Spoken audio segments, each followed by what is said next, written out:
Thank you, choir, and thank you, Reverend Kevin, for stepping in for Toby, who's not feeling well today. We miss you, Toby, and when you're not here, and may you feel better soon. I'd like to invite Beryl to come up and do the child sliding.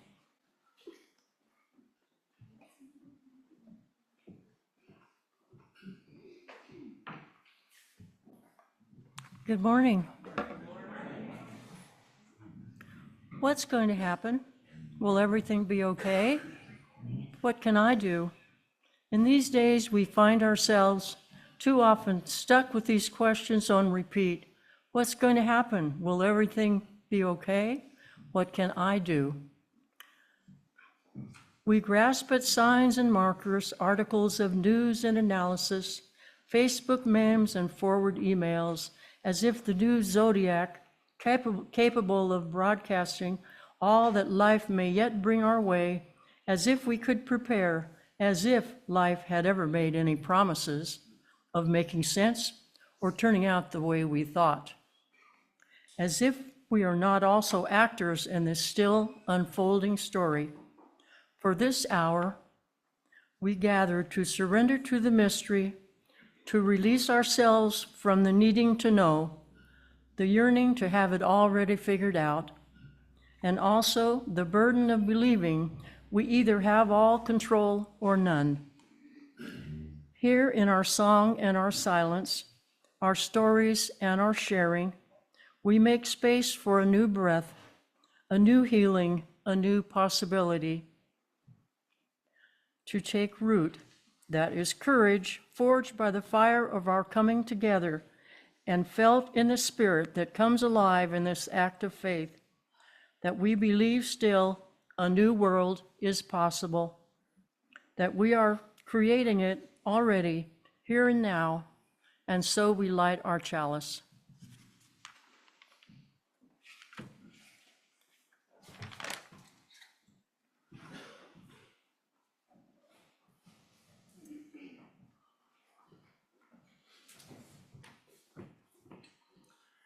Thank you, Beryl.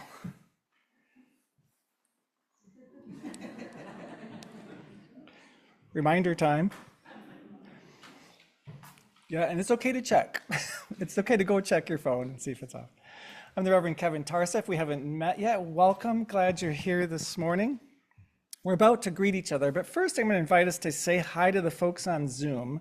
And the way to do that would be to wave to that camera back up right there. So hi, everybody on Zoom.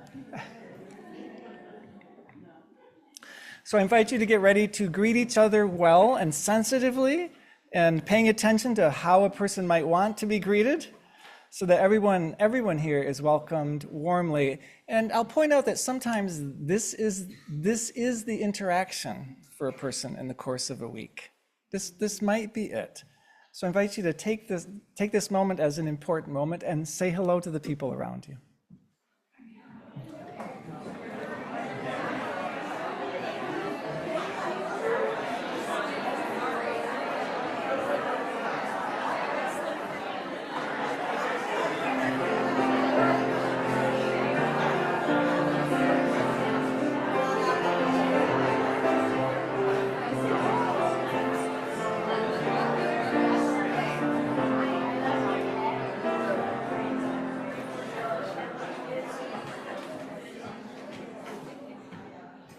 Now, if we could, sing the children on their way.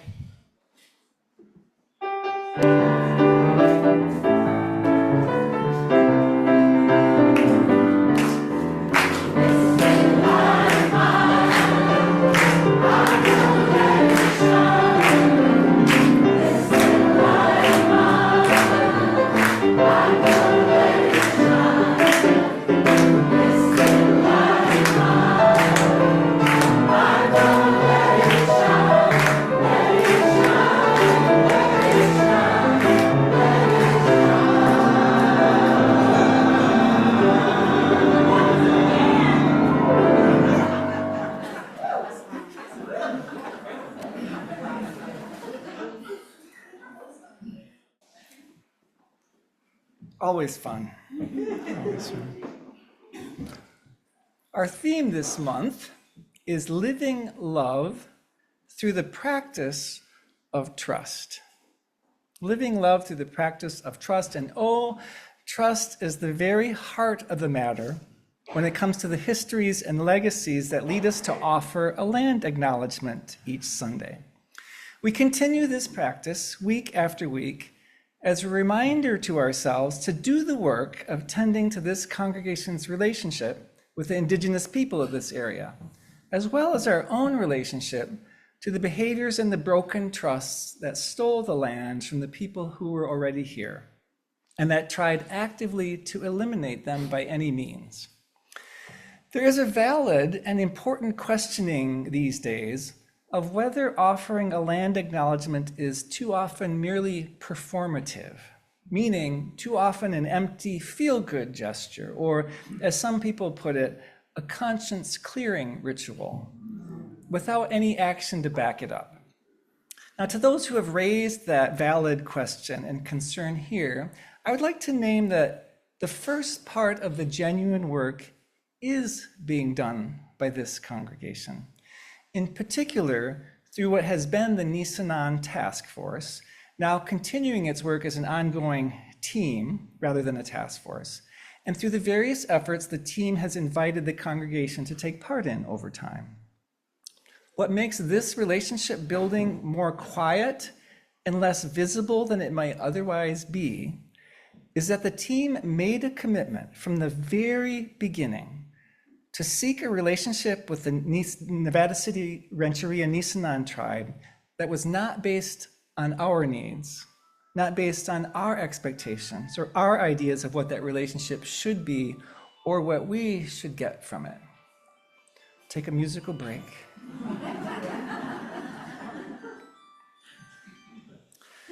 So what makes this relationship quieter and less visible is that commitment not to make it about us.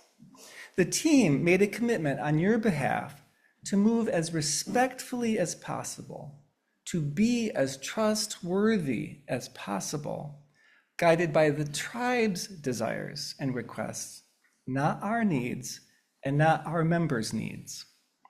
Shelley Covert, spokesperson for the tribe, has told us numerous times how important this relationship and this kind of relationship has been, and how very unusual it is.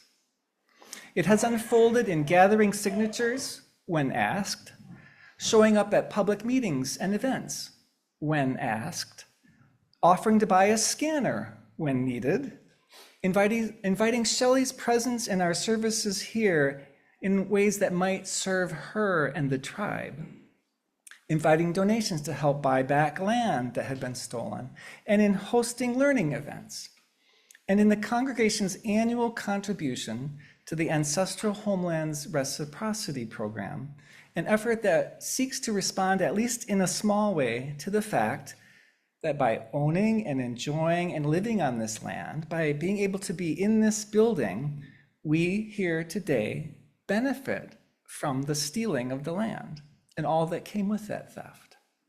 So I want you to know some of what is being done, and in particular, how it is being done on your behalf and with your participation. And I want to celebrate that. And to acknowledge that there is that this is a beginning, that there are more layers, and that our weekly land acknowledgement might feel like a performative ritual for you when we don't often enough couple it with more explicit invitations to action. Looking at this is worthy of our attention. And, because I always have more ands,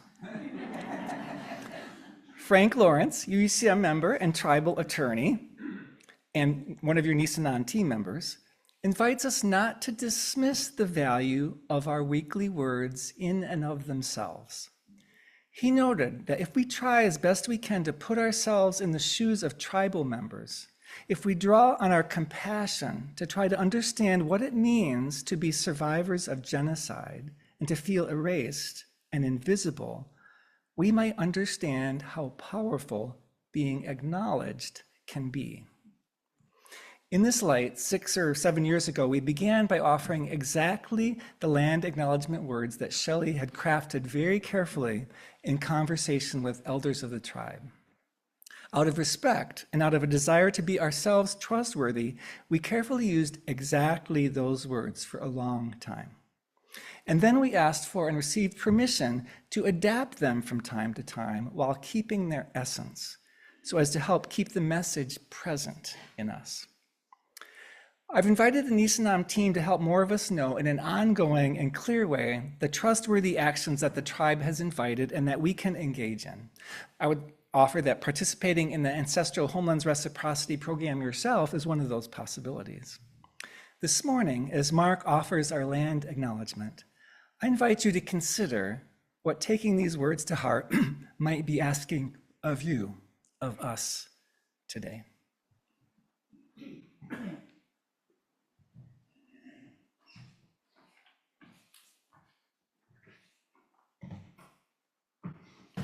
Morning, everyone. And this is our land acknowledgement. By placing this basket of black oak acorns on our altar, we acknowledge that the Nisenan people are still here among us today, though nearly invisible after generations of erasure and exclusion from California's history. We understand that we are on Nisenan land that was never ceded, never given up, and that the original tribal families have yet to recover from the genocide of their people. We commit ourselves to supporting the Nisenan in whatever ways we can, under their guidance and at their request, in their efforts to stabilize their people, recover their rich cultural heritage, and restore their tribal sovereignty. Thank you.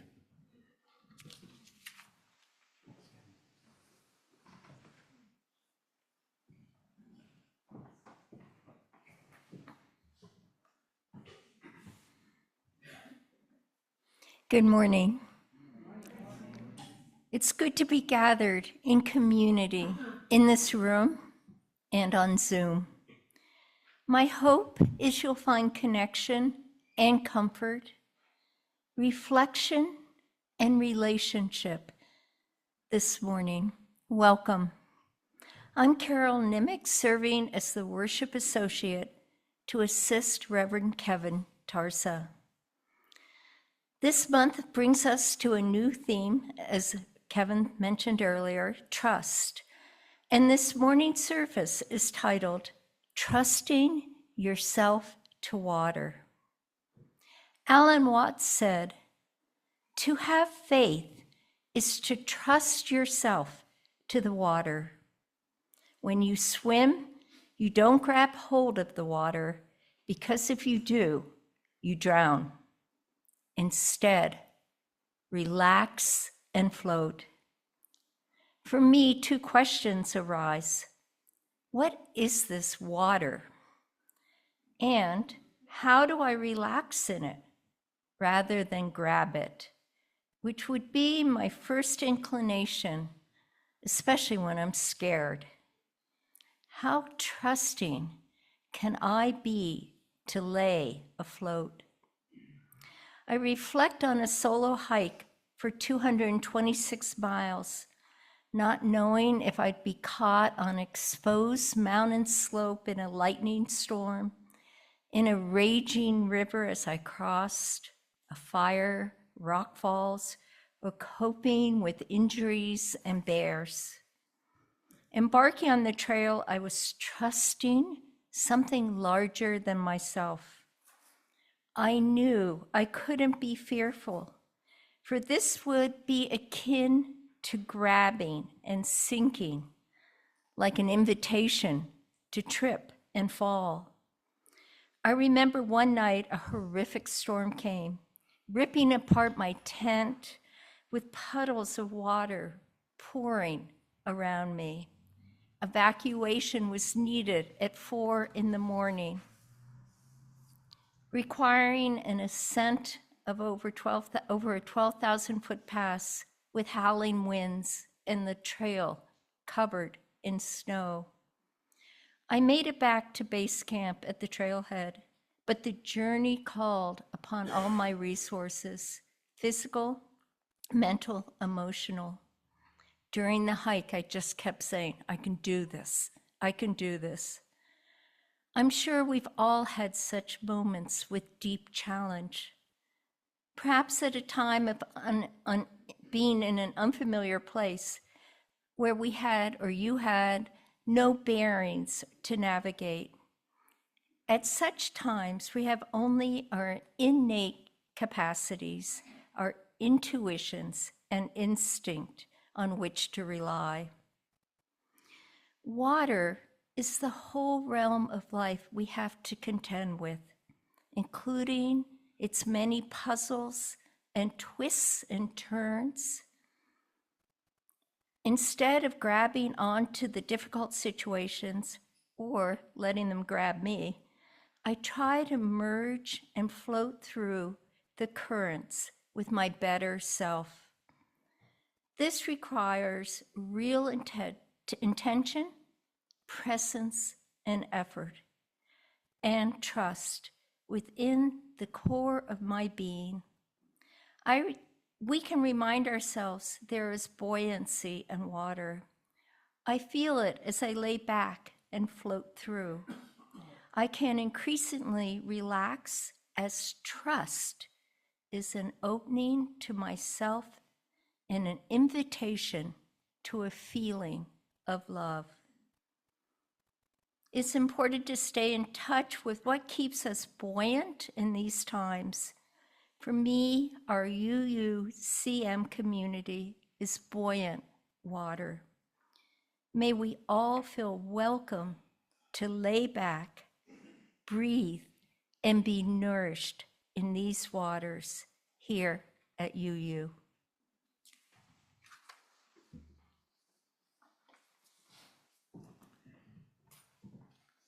Thank you, Carol. I feel calmer.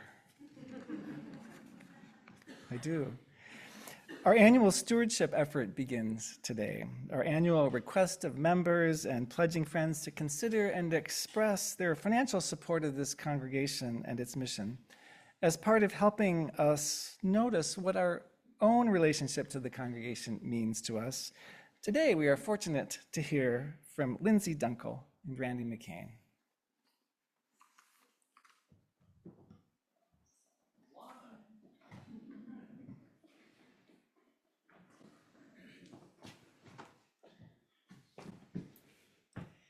So on this day, 22 years ago, Randy and I first walked into UUCM. And the reason we know it was on March 2nd, because March 2nd is Lindsay's birthday.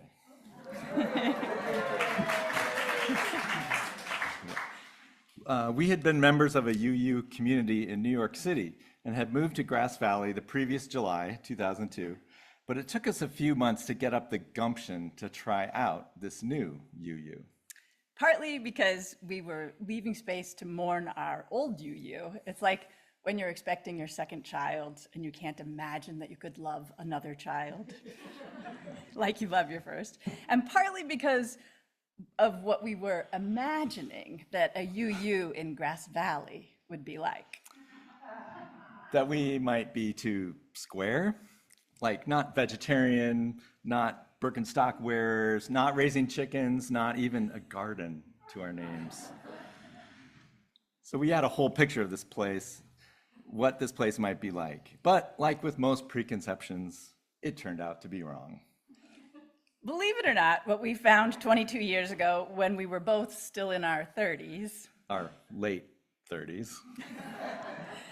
was that we were the youngest people here. And that we were welcomed so warmly, folded right in, probably neither of which is a surprise to those of you here today. The next week, we brought our young children, and we have called this place home ever since. So back then, we entered through these doors here, into a carpeted sanctuary filled with pews. We had a part-time consulting minister and no staff. There were only about 14 people who were part of UUCM back then who are still part of UUCM today. But that's what's beautiful about it.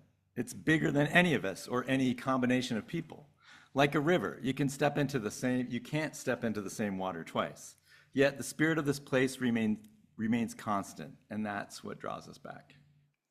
When we began to wrestle with what we would say this morning about why we share our time, our talent, and our treasure with UUCM, we started with what it means to us, which wasn't so easy to wrap our arms around. Hint, it's a long list, and it's a little different for each of us. But we agreed wholeheartedly, for starters, that UUCM helped raise our 2 children.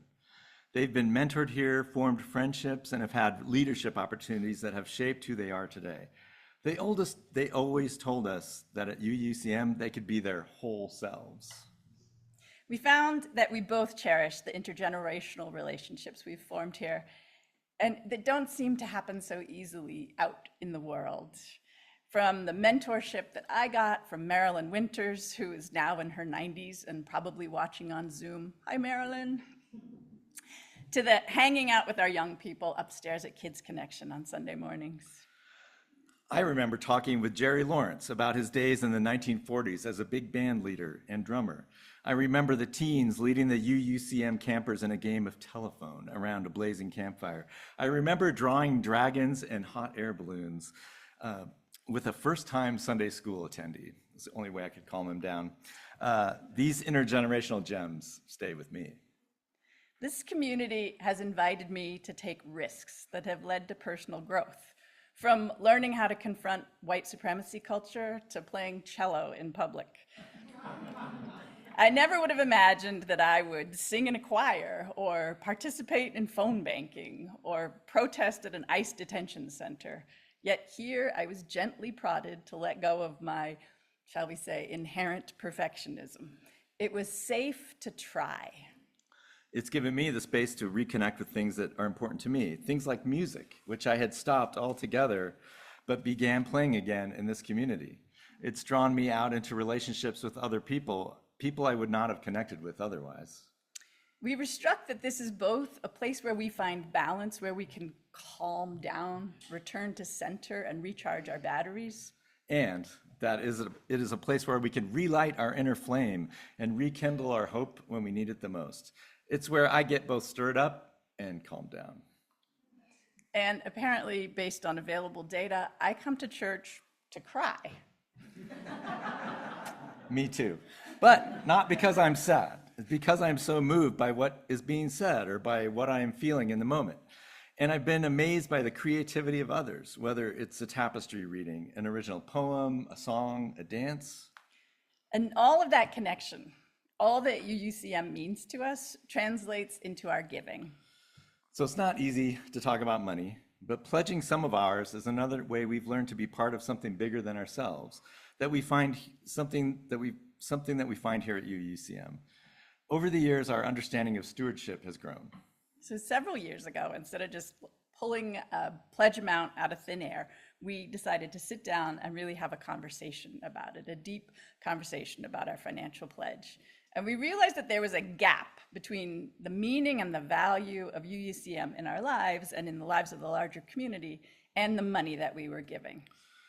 It is very much an individual choice, but perhaps it's helpful to hear how someone else goes about it.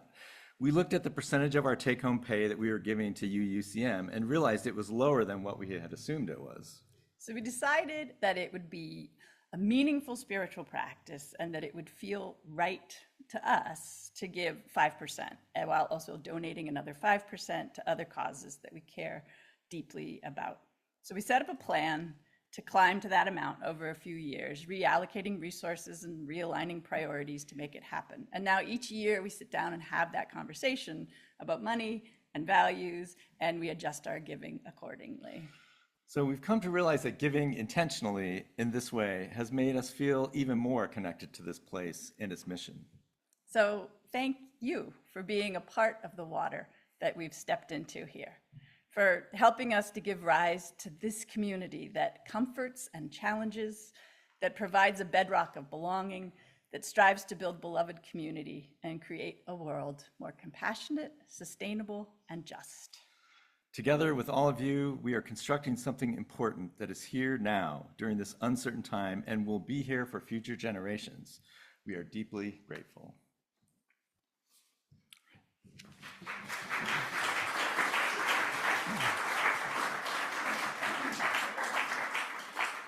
And happy birthday. Thank you, thank you. Always a gift, always a gift. Our joys and sorrows stones are located at the entrance this morning as opposed to up here, and tended to today by lay pastoral care team member Carol Grant. Carol, where are you? There's Carol.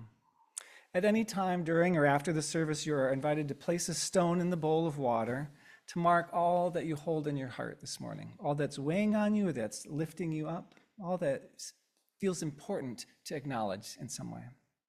Those on Zoom, your equivalent of a stone is to type an O into the chat, but you also have the option of typing in a little bit of what's on your mind and in your heart this morning to share with each other.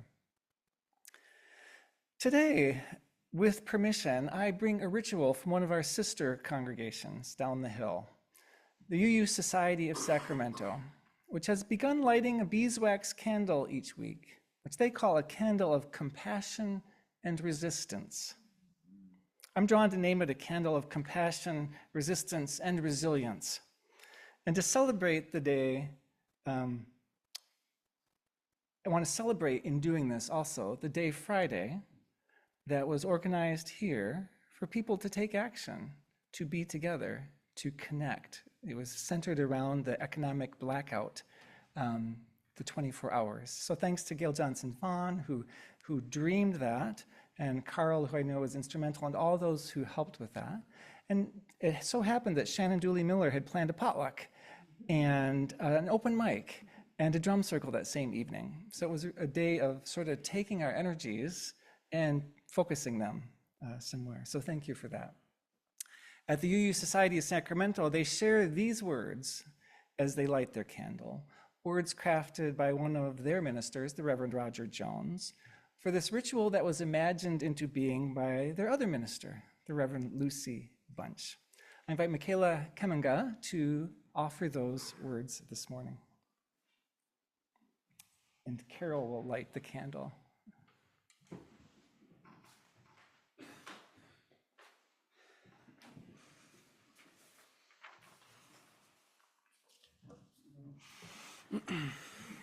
Good morning. In these times of disruption and anxiety, when cruelty is on display in our country, this flame is a reminder to bear witness to human decency, dignity, and freedom. By this light, let us remember that fear is outrun by hope, and that hatred is no match for the power of love. In the days to come, may this flame light our way forward with courage and with hope. Blessed be.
You to close your eyes if you feel comfortable and take a deep breath and out through your mouth. If you could only remember that you already know the answers deeply within, a refuge where mystery is mothered, an inviting presence, a hearth that breathes out cedar smoke, serves warm mugwort tea, offers a bed of soft pine needles to rest upon, and always, always, always makes room for you by the fire. Doubt not your own knowing. Resist a sorrow that separates. Breathe in, breathe out. Place a hand on your heart. Remember what you feel like. Let it root. Call it home and know joy is powerful. The answer is allowing this sanctuary of liminality to be enough. Something to deeply trust. When the bringers of certainty lean in too close, their flags brushing against your too alive skin, their voices pressing in, you do not exist. But I am here with you. We are. Rest among those who know love, who breathe plurality. Sing more loudly. Let it carry you.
Natalie, what beautiful words. Thank you. Beautiful poem. What I love is that it's a poem still in motion. Natalie explained just beforehand that a few things had changed since we saw it even last time. Thank you. I can imagine coming back to those words again and again.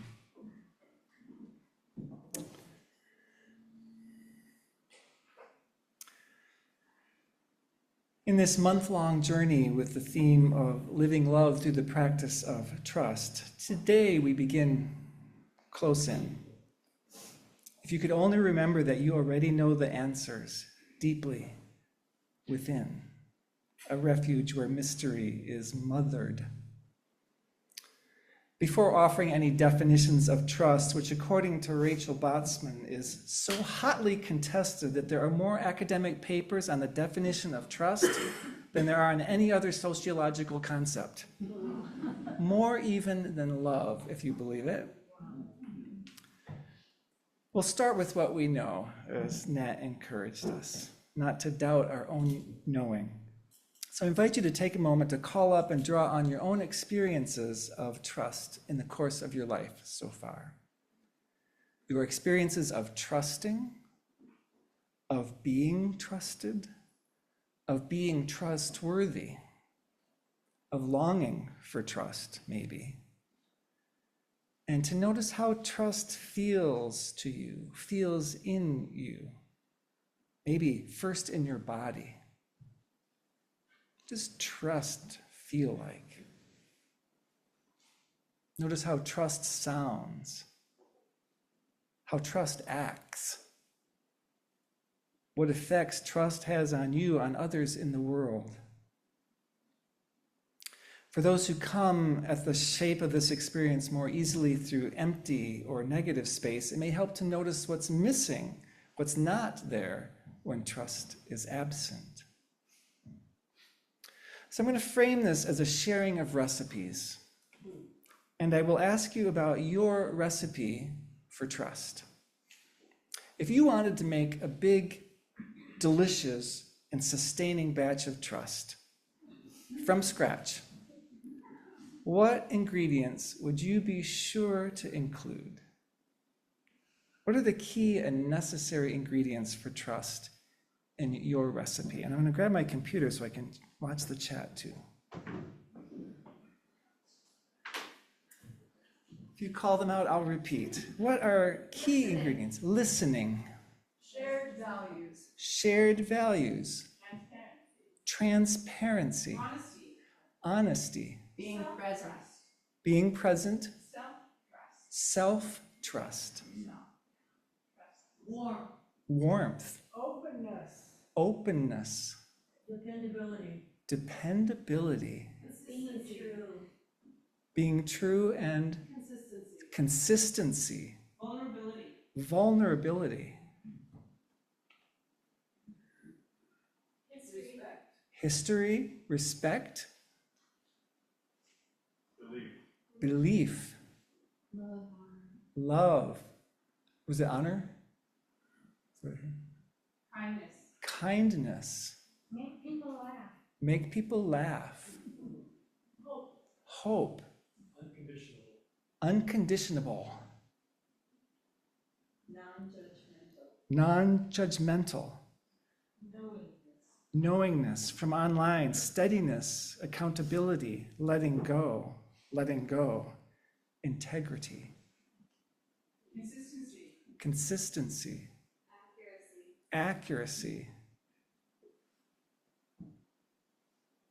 You can feel our mood in the room, but also our understanding of trust shaping even as people are sharing words, right? Of what's in their recipe. Is there something that hasn't been named yet that feels like it wants to be named? An ingredient. Truth, intelligence, sincerity, selflessness. One more time. Forgiveness and patience. Reciprocity, permanence. My fellow introverts are coming to life. And so I'm sorry if I'm making you repeat it, a little extra work. What hasn't been named yet? Imagination. Gratitude, curiosity. Connection. Clarity in identifying own needs from others' needs. Respect. Excellent, beautiful, beautiful ingredients. So, what are the directions in your recipe? How does one make trust out of these ingredients?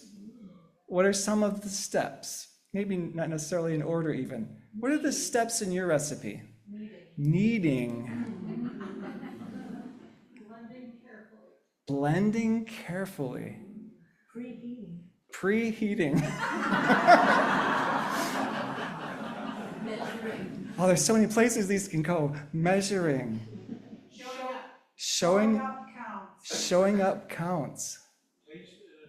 Taste and adjust. Metaphor is such a cool thing.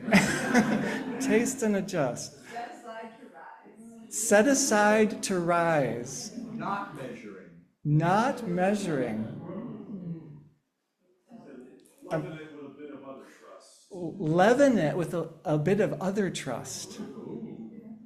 Start with quality ingredients. Start with quality ingredients. I love it. Let it sit and percolate. Thawing. Stir well. But don't overbeat. But don't overbeat. I feel like we should take each one of these and like work them out because there's so much to go with them. Okay, again, for the internal processors, what's coming to mind now as you have a little time and as you're listening to others? What hasn't been said? What are the steps in your recipe? Asking others to share their recipe. Asking others to share their recipe. Lori. Start with a big bowl. Start with a big bowl. Forgive errors. Forgive errors. Cover with a warm cloth and set next to the hearth. Cover with a warm cloth and set next to the hearth. Write down the recipe before you forget it.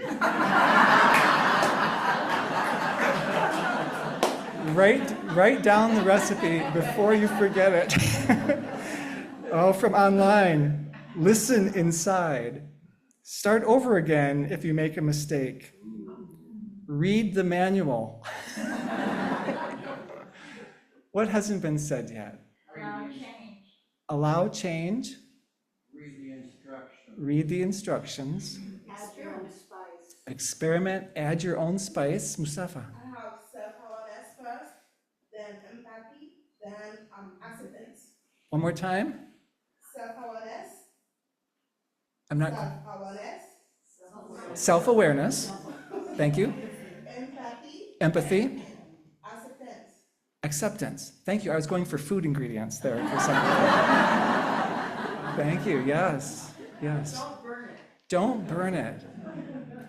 I'm a person who, for the life of me, cannot follow a recipe. I can't quite stay with it when I try most of the time.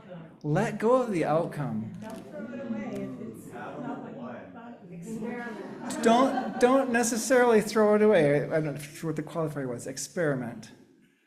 Learn from your mistakes. Learn from your mistakes. I love the way this is taking trust out of rigidity, right? And it equates it with something we do all the time, those of us who cook. Add a little wine. Add a little wine. Grease the pan. Grease the pan. Adapt if you don't have all the ingredients. Adapt if you don't have all the ingredients. Substitute ingredients. Enjoy the process. Enjoy the process. Oh, this is really beautiful. One final question. Let me just check and make sure if I missed anything. Oh, taste before serving.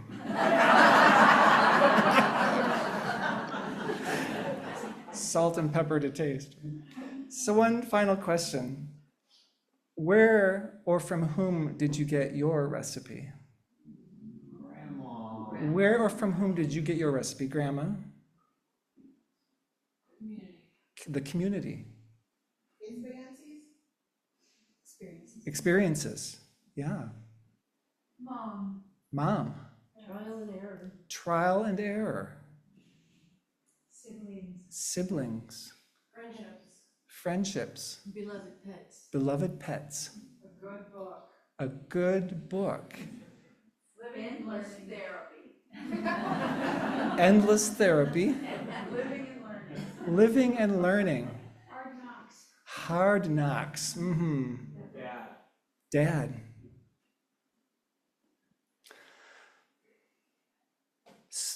Also, School of Hard Knocks. 12-step meetings and therapy. Thank you for your willingness to enter that. I wanted at the beginning of the month here to stir up our thoughts about trust. Rather than starting with anything rigid, right? Start with what's already in us based on our experience. In studying object relations as understood and taught in Enneagram circles by Belinda Gore, I've become more deeply aware of the ways that our sense of self is in fact created out of the interactions we have with others. and that we can't even have a sense of self really without that kind of outside interaction and feedback from outside of us.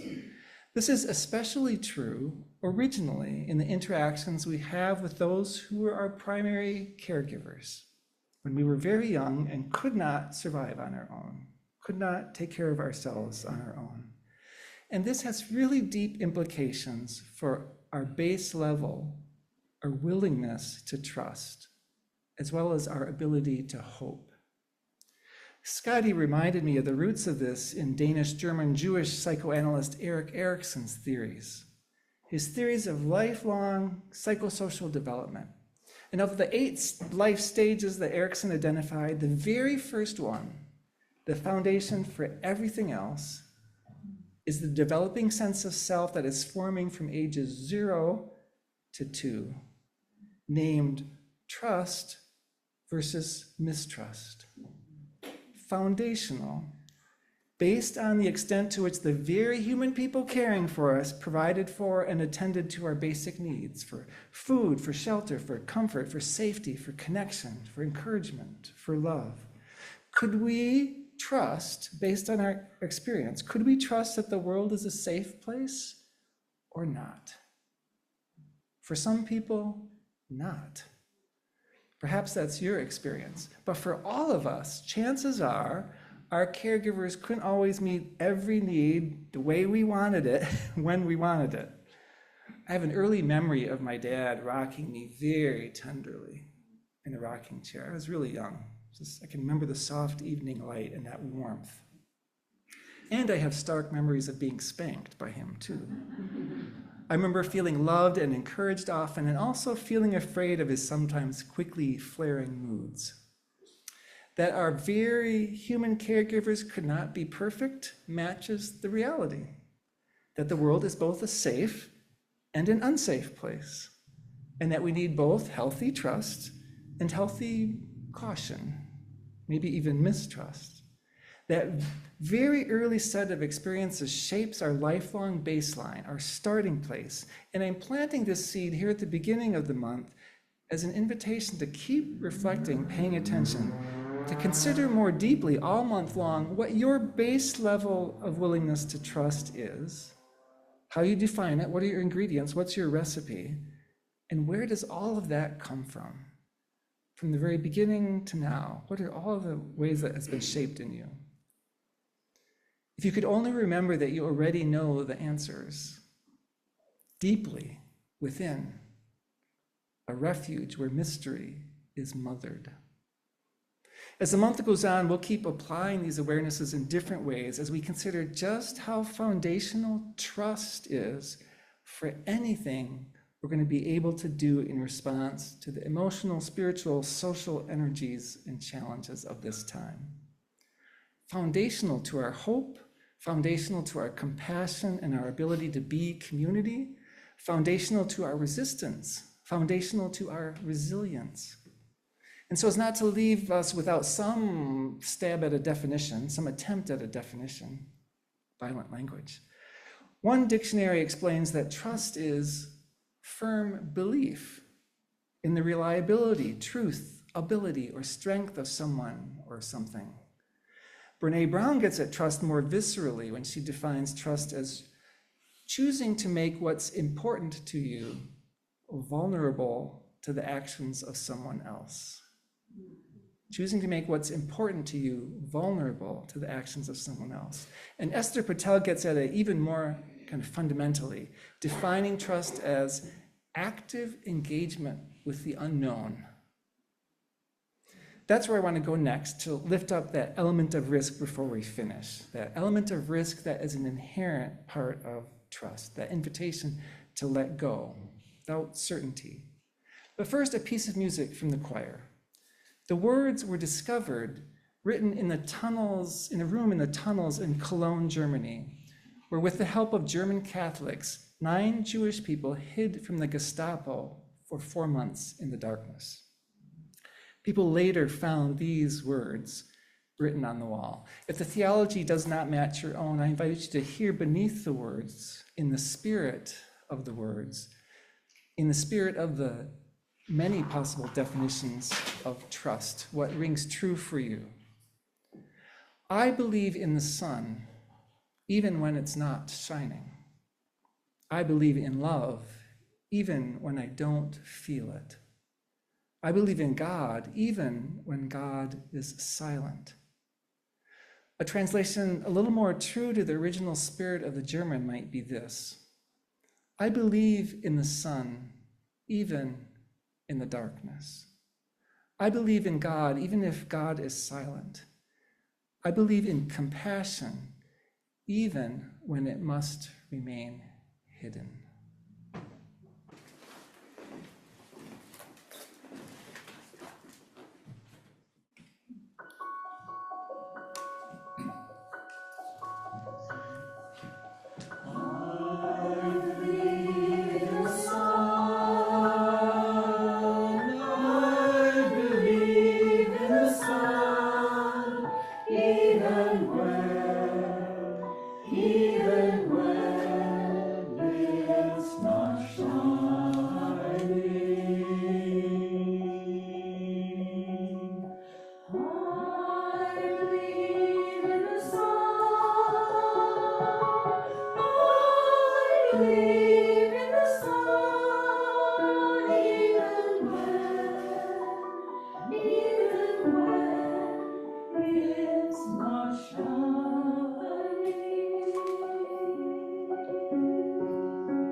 I believe, even when it's trust understood as firm belief in the reliability, the truth, the ability or strength of someone or something, the sun, God, the continuing existence of compassion. A colleague of mine begins each day with these words: trust, let go. This is a sacred moment. Every moment is a sacred moment. even the difficult ones, especially the difficult ones, for they are the gateway to enlightenment. Trust, let go. As Gretchen Haley put it in our opening words, for this hour we gather to surrender to the mystery, to release ourselves from the needing to know, the yearning to have it all already figured out, and also the burden of believing we have either all of the control or none. Oh, those are fighting words for many in our tradition. That we might have to let go, surrender to mystery, release ourselves from the needing to know and from having to have it all figured out already. That's long been difficult for many folks in our tradition, which has been relentlessly optimistic about the upward trajectory of human nature. It's part of what makes this moment of upheaval so challenging for so many Unitarian Universalists, right? It defies that expectation, seemingly. But as Gretchen Haley points out, there is a burden in believing that we have either all the control or none. This gets us closer to Brené Brown's definition, choosing to make what's important to you, including yourself, vulnerable to the actions of someone or something else, with all kinds of implications in there for what it means to be community and what covenant means or promises we make. As Carol shared in the description of the service, I shared Allan Watts' linking of faith with the idea of trust. His claim that to have faith is to trust yourself to the water.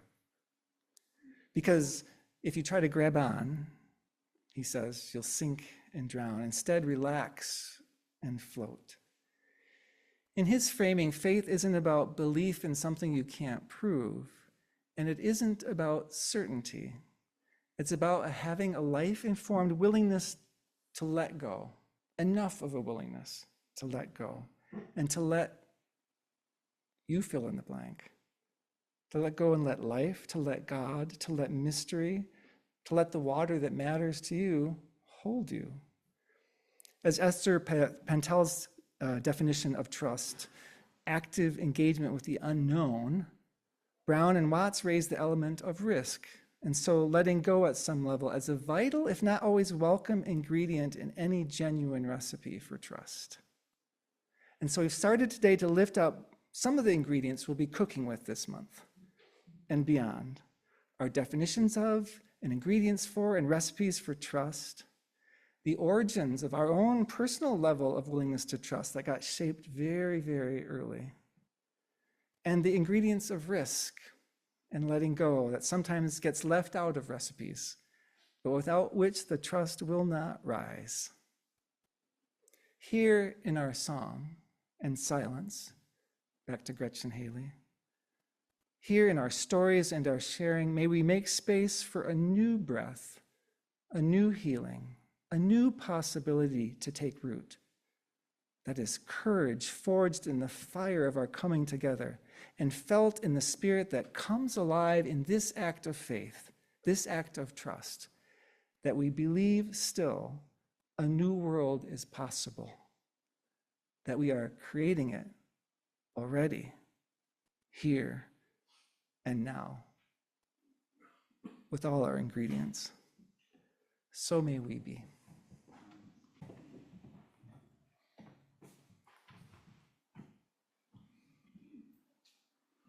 It is in giving that we receive. And with this week's offering, we have the opportunity to support both our UU community as well as those needing food in our wider community. 50% of our offering will go to the Interfaith Food Ministry, whose mission is to feed families, fuel hope. Fueling hope, so perfect for this month's theme of trust. Interfaith Food Ministries envisions no one feeling the hurt of hunger and reducing food insecurity in Nevada County by feeding those that are hungry and helping to sustain good health and human dignity. We are certainly adding faith to the world with our contributions. And please see the slide for other ways to give.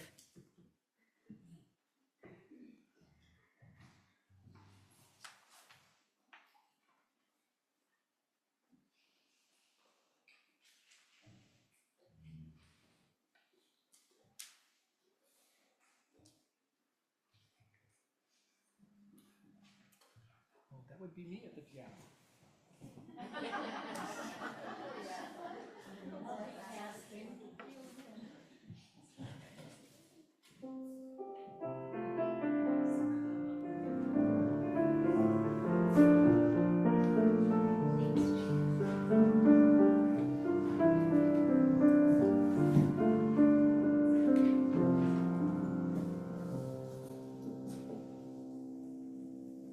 Thank you for these gifts. We dedicate them to the ideal that all may trust they'll receive care and food and nurturing love here in our church community and in the broader community in which we live. Thank you for your offerings.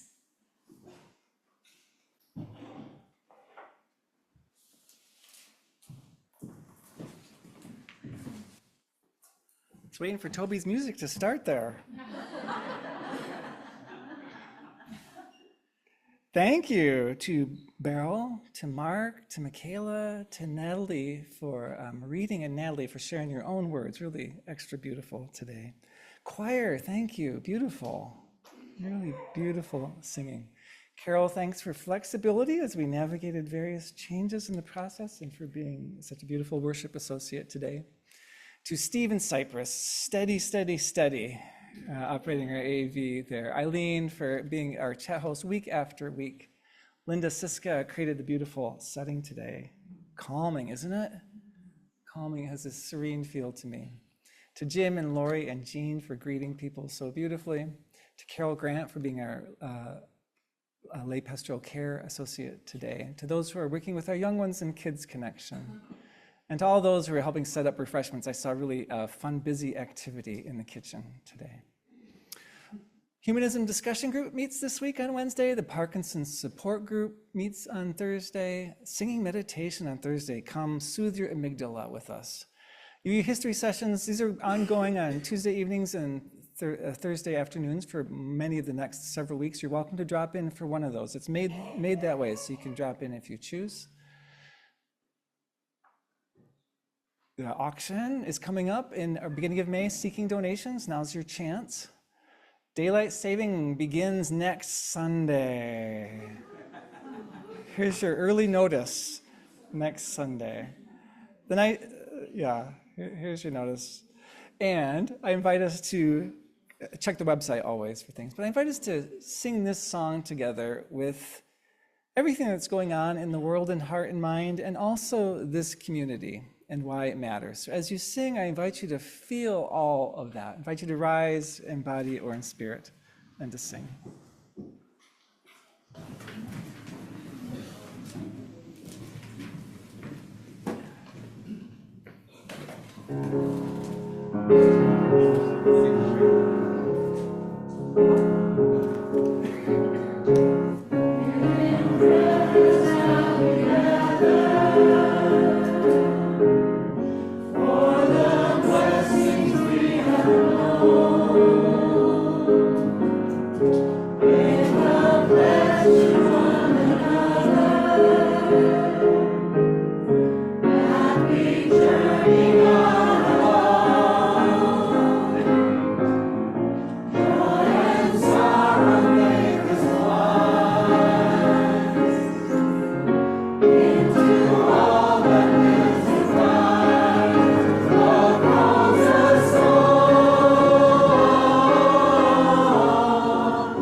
And our voices in the chorus.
Yes, rest among those who know love, who breathe plurality.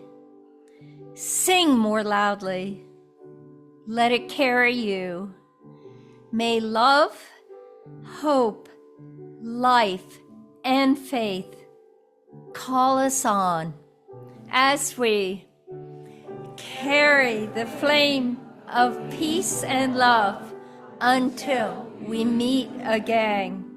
If you're in the building, please join us in the back room for refreshments. And everyone, we'll see you next Sunday.